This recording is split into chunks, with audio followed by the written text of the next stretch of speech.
کرامت کے تو پھر کچھ بھی ہو سکتا ہے نا. تو یہ جو ان کا بھی بیان آیا اپنے لحاظ سے انہوں نے ٹھیک کہا, اپنے لحاظ سے, کہ عامل جو ہے ایکچولی کچھ یوں بھی ہوتے ہیں, کچھ 1% صحیح بھی ہوتے ہیں, 1% بھی صحیح نہیں ہوتا. اگر مجھے ایک بندہ عاملوں میں صحیح مل جائے نا, میں عجائب گھر میں رکھواؤں گا, 1 کروڑ روپے کا ٹکٹ لگاؤ اس کے اوپر, کیونکہ ایسی چیزیں مارکیٹ میں ہے ہی نہیں. آپ کہہ سکتے ہیں وہ بھی آپ سے جونیئر ہیں, اور اچھا آپ خود کہہ رہے ہو کہ بھئی جامعہ کے ٹیچر ہیں, استاذ ہیں, تو کیا وہ غلط بول رہے ہیں؟ وہ غلط بول رہے ہیں. اب آپ کہہ سکتے ہو کہ بھئی اس کا مطلب وہ صحیح عالم نہیں ہے. بھائی اس کا علم دین سے تعلق نہیں ہے, سمجھ رہے ہو؟ علماء سے وہ چیزیں پوچھیں جن کا دین کے علم سے تعلق ہے. نکاح طلاق کے مسائل, وراثت کے مسائل, عامل صحیح ہوتے ہیں غلط ہوتے ہیں, یہ قرآن و سنت کا مسئلہ نہیں ہے, یہ مشاہدے کا مسئلہ ہے. ان کی عمر کم ہے, میرے تجربہ زیادہ ہے, ہم نے ایک بھی نہیں دیکھا ڈھنگ کا, بہت تلاش کیا, بہت تلاش کیا. اور میں جو کہتا ہوں وہ سارے 2 نمبر ہوتے ہیں, اس کا مطلب یہ نہیں ہے سارے برے ہوتے ہیں, ان میں کچھ نیک بھی ہوتے ہیں, تھوڑے سے نیک بھی ہوتے ہیں, لیکن اوپر کی سیٹنگ ان کی خراب ہوتی ہے, پاگل ہوتے ہیں, عملیات کر کر کے کھوپڑی خراب ہو جاتی ہے, ان کو جن چڑیل بھوت اس لیے نظر آتے ہیں کیونکہ کھوپڑی کام نہیں کر رہی ہوتی. آپ کی کھوپڑی کام کر رہی ہوتی ہے, آپ ان کے پاس بیٹھتے ہو تو تھوڑے دن میں آپ کی کھوپڑی بھی کیا ہو جاتی ہے, آؤٹ. پھر آپ کہتے ہو یار میں بھی جب حضرت جی کے پاس گیا تھا, ایک چڑیل انہوں نے مجھے دکھائی, وہاں سے بھوت دکھایا. ابے وہ کچھ بھی نہیں دکھا رہا, وہ خود پاگل ہے, وہ خود دماغ خراب ہو گیا اس کا, فلیتے پلیتوں میں پڑھ کے. تم کیوں پاگل ہو رہے ہو؟ اس کے پاس جانے سے پہلے کبھی تمہیں یہ نظر آتا تھا چڑیل اور بھوت تمہیں نظر آتے تھے کبھی؟ تو یہ منجن ہمارے سامنے, کسی عامل کے باپ میں دم ہے, آئے ایک جن چڑیل بھوت میرے سامنے لا کے دکھائے. بکواس ہے, یہ منجن ہے. میں اتنا کانفیڈنٹلی جب ان کے اور مفتی رشید احمد خورشید تو ہم سے بہت جونیئر ہیں, اس بارے میں میں اپنے اکابر کو نہیں مانتا. نہیں آ رہی میرا خیال ہے بات سمجھ میں اپنے بزرگوں کو نہیں مانتا اس بارے میں. آپ کہہ سکتے ہو اچھا آپ اپنے بزرگوں سے بھی آگے نکل گئے. بھائی میں میڈیکل سائنس سے اپنے بزرگ سے آگے جا سکتا ہوں, میں ڈرائیونگ میں اپنے بزرگ سے آگے جا سکتا ہوں, میں دین کے علم میں اپنے بزرگ سے آگے نہیں جا سکتا. دین کے علم کی جہاں بات ہوگی میں اپنے بزرگوں کے سامنے ہتھیار ڈالوں گا. بھائی ان کا علم ہمارے علم سے زیادہ, ان کا تقوی ہم سے زیادہ. عاملوں کا تعلق علم دین سے نہیں ہے. یہ عامل ہندو پنڈتوں میں مسلمانوں سے زیادہ ہوتے ہیں, پادریوں میں زیادہ ہوتے ہیں, جن چڑیل بھوت بھگانے والے. اس کا تعلق ہے مشاہدے سے. یہ الو بنانے کی مشینیں ہیں, خود کچھ بیوقوف بن چکے ہوتے ہیں تو منجن بیچ رہے ہوتے ہیں. تو یہ کانفیڈنٹلی کہہ رہا ہوں میں, کانفیڈنٹلی. ایسا نہیں ہے کہ ہوائی ایک دم صبح اٹھا تو عاملوں کے خلاف تقریر شروع کر دی. کوئی بھی ڈھنگ کا نہیں ہے, ان سے دور رکھو اپنے آپ کو. اور اگر نہیں رکھا نا تم نے, باتوں میں آ گئے کہ جی وہ حضرت جی ان کے, ابے میں نے بڑے بڑے بزرگوں کو دیکھا ہے کہ ان لوگوں نے الو بنایا ہے. مفتی رشید احمد خورشید تو بیچارے ابھی نئے آئے ہیں مارکیٹ میں. ہم نے بڑے بڑے بزرگوں کو دیکھا ہے, ان عاملوں نے ان کو الو بنا دیا. میں بزرگوں کا نام لینا مناسب نہیں سمجھتا, وہ پھر بے ادبی ہے. ورنہ بڑے بڑے بزرگوں کو ان لوگوں نے الو بنایا. آپ کس کھیت کی مولی ہو؟ ہاں کانفیڈنس ہونا چاہیے انسان میں, ان کو سمجھنے کے لیے تھوڑا سا اعتماد ہونا چاہیے, پھر ان کا پتہ چلتا ہے. یہ بہت, اور یہ سعودی عرب کی مثالیں, اب امام کعبہ کو جن چڑیل بھوت, یہ منجن بہت ہم پہلے دیکھ چکے ہیں. میں نے بڑے بڑے بیوقوف دیکھے ہیں جو امام حرموں کے جا کے جن اتار رہے ہیں, وہ امام حرم کو بیوقوف بنا رہے ہوتے ہیں. آپ کہہ سکتے ہو وہ امام حرم بھی بیوقوف بن گئے, تو بھائی جب ان کی فیلڈ نہیں ہے تو بن سکتے ہیں وہ. یہ ہو نہیں سکتا کوئی ڈاکٹر امام حرم کو غلط ٹیکا لگا کے آ جائے. اس کا امام حرم سے کیا تعلق ہے؟ بھائی ڈاکٹر فراڈی تھا, اس نے غلط ٹیکا لگا دیا, یا اناڑی تھا. یعنی عاملوں کا منجن یہ ہر جگہ بک رہا ہے. اور اس میں جہاں بھی مذہبی, میں بھی جاپان گیا نا, وہاں جن چڑیل بھوت بالکل بھی نہیں تھے. مجھے کسی نے بتایا کہ حضرت ایسا نہیں ہے, یہاں بھی ہوتے ہیں. میں نے کہا یہ وہی ہوتے ہوں گے جہاں ان کے مذہبی رہنما بیٹھتے ہوں گے. انہوں نے کہا بالکل ایسا ہی ہے, کیونکہ وہ بدھسٹ ہے نا. میں نے کہا جو ان کے مندروں میں جاتا ہے نا بدھسٹ, جاپانی سائنسدان جاتا ہوگا عبادت کرنے, اسی پہ جن بھی آئے گا, اسی پہ بھوت بھی, اسی پہ جاپانی چڑیلیں. کیونکہ یہ منجن چڑیل بھوت کا, جادو ٹونے کا مذہبی طبقے میں بکتا ہے, چاہے وہ عیسائی ہو, چاہے وہ مسلمان ہو, چاہے وہ ہندو ہو, چاہے وہ بدھسٹ ہو. جو مذہبی نہیں ہے نا, سیکولر لوگ ہیں, ان میں یہ منجن بکتا نہیں ہے.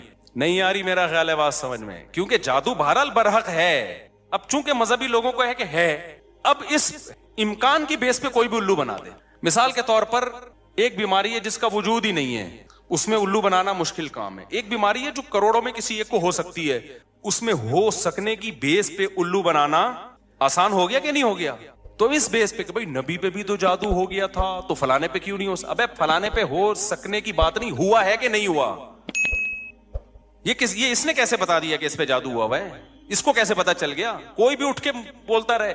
تو اس لیے بھائی یہ میں کانفیڈنٹلی بولتا ہوں کہ عامل سارے برے نہیں ہوتے. میں مانتا ہوں کچھ نیک ہوتے ہیں, تھوڑے سے کچھ نیک ہوتے ہیں لیکن اوپر کی کھوپڑی خدا کی قسم ان کی سیٹ نہیں ہوتی, وہ خود پاگل ہوتے ہیں.